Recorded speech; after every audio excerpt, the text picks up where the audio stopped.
Violence du silence, d'après une histoire vraie. Film produit par l'association Femmes pour le dire, Femmes pour agir, FDFA. Cécile, avec la voix de Françoise Laborde. Une femme, perdant la vue, dans un fauteuil roulant, est poussée brutalement par un homme. Je m'appelle Cécile, j'ai 30 ans.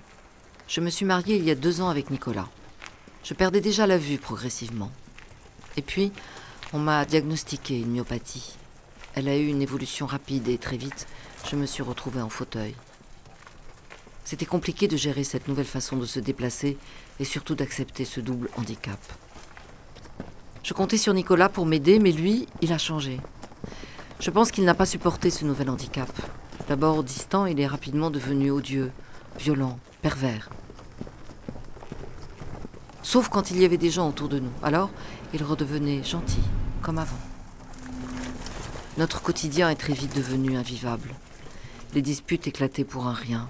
Il me harcelait, il hurlait sans cesse.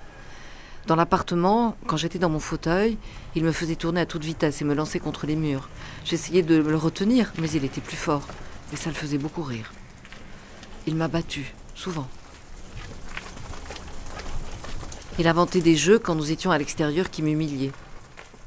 Par exemple, il a renversé plus d'une fois son coca sur mes cheveux. Il partait en rigolant, me laissant seule dans la rue, trempée, désemparée, en pleurs. Autre exemple, dans une rue en pente, il attrapait mon fauteuil et le lançait dans la descente. Je hurlais de peur. Ou encore, quand je voulais rentrer à la maison, il prenait mes clés et les jetait au loin ou les accrochait en hauteur. Impossible pour moi de les attraper.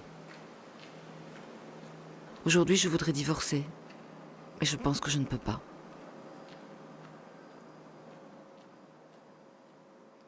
Écoute violence femme handicapée. 01 40 47 06 06. Ce film a été réalisé grâce au soutien financier de la MNH. Réalisation Catherine Cabrol, images Virginie Pichot, montage Pierre Friocourt, voix audio description Pierre Yesler, mixage Teddy Deguis.